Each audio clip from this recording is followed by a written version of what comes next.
O livro dos Números. Esse quarto livro da Bíblia leva adiante a história de Israel após o êxodo da escravidão no Egito. Deus os trouxe para o Monte Sinai e fez uma aliança com eles. E apesar da rebelião de Israel, Deus havia graciosamente providenciado um caminho para Israel viver perto de sua santa presença no tabernáculo. Assim, o livro de Números começa quando Israel termina sua estadia de 1 ano no Monte Sinai. E eles partem para o deserto a caminho da terra que Deus prometeu a Abraão. O enredo do livro é projetado de acordo com os estágios da sua jornada. A primeira sessão começa no Monte Sinai, mas depois eles saem e viajam para o deserto de Parã. E de lá, eles viajam para as planícies de Moabe, que fica bem em frente à Terra Prometida. A primeira parte começa com um censo, onde as pessoas são numeradas e é de onde o livro recebe o seu nome. E então a lei sobre como as tribos de Israel deveriam ser organizadas no seu acampamento. Assim, o tabernáculo deveria estar no centro e em volta dele os sacerdotes e os levitas. E então, ao redor deles, as 12 tribos arrumadas ordenadamente com Judá à frente.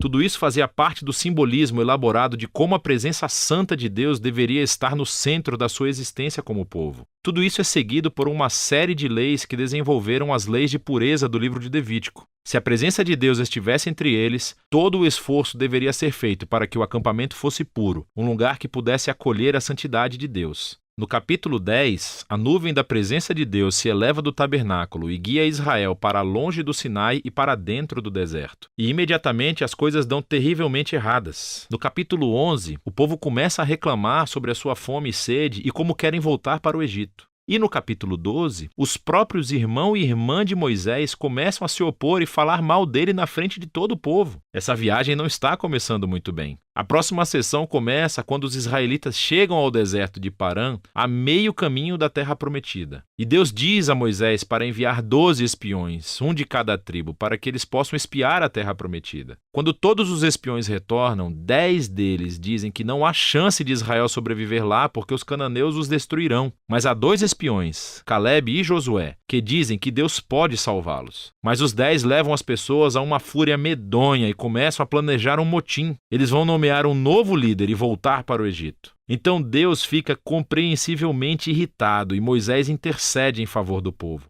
Ele chama Deus para ser fiel às suas promessas a Abraão. E Deus faz isso, mas não às custas da sua justiça. Ele dá a esses israelitas o que eles querem, não entrar na terra. E Deus condena essa geração a peregrinar no deserto por 40 anos, até que morram. Somente os seus filhos entrarão na terra prometida. Agora, você poderia imaginar que essa consequência grave serviria de aviso para eles. Mas não, tudo fica ainda pior. Na próxima história, há um grupo de levitas que começou uma rebelião. E eles desafiam a liderança de Moisés e Arão, dizendo que eles foram longe demais. Assim, Deus lida severamente com esses levitas e renova o seu compromisso com Moisés e Arão como líderes de Israel. À medida que eles saem da região de Parã e pegam a estrada, tudo cai no fundo do poço de novo. Os israelitas começam a reclamar novamente sobre a sua sede e perguntam por que Moisés os tirou do Egito. Então Deus diz a Moisés para falar com uma rocha para trazer água para todo o povo. Mas Moisés não faz isso e ele ultrapassa os seus limites. Ele bate na pedra 2 vezes e depois diz: "Seus rebeldes, será que nós vamos ter que tirar água dessa rocha?" E então Moisés desonra a Deus, colocando-se no lugar de Deus como aquele que traz a água. E assim, Moisés traz sobre si o mesmo destino que a geração do deserto. Ele também morrerá no deserto e nunca entrará na terra prometida.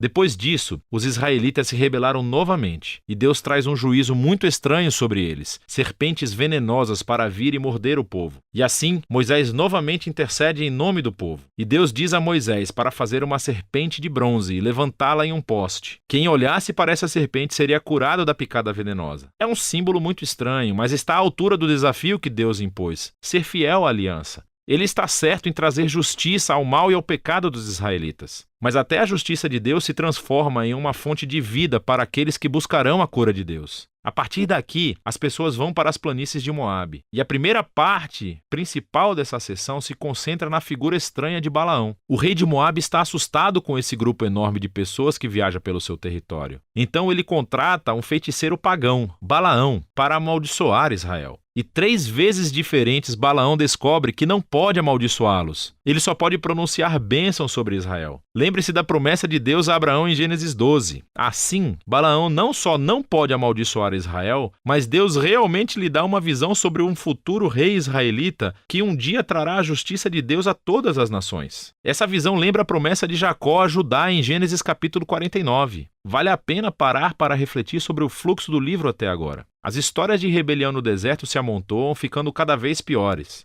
E embora Deus traga atos parciais de justiça sobre Israel, ele também continuou mostrando misericórdia, fornecendo comida e água ao longo do caminho. E assim a história de Balaão mostra a graça de Deus em cores brilhantes. Porque aqui está Israel, em um acampamento, resmungando e se rebelando. Mas nas colinas, sem o conhecimento deles, Deus os está protegendo e até mesmo os abençoando. E é esse contraste entre a rebelião de Israel e a fidelidade de Deus no deserto que tornou essas histórias tão importantes para as gerações posteriores de Israel. Assim, as histórias do deserto são recontadas diversas vezes por profetas e poetas bíblicos, e até mesmo pelos apóstolos no Novo Testamento. E essas histórias sempre servem como um aviso, que embora Deus seja fiel às suas promessas da aliança, ele também permitirá que o seu povo se rebele e enfrente as consequências. Depois disso, o restante do livro se concentra nos filhos da geração do deserto, e eles começam a se preparar para herdar a terra prometida. Eles fazem outro censo da nova geração e ganham uma série de batalhas com os grupos de pessoas ao redor deles. E algumas tribos até começam a se estabelecer na terra prometida. Então o livro termina com a nova geração pronta para entrar na terra. E Moisés está prestes a entregar as suas palavras finais de sabedoria e advertência. Mas por enquanto, é disso que se trata o livro de Números.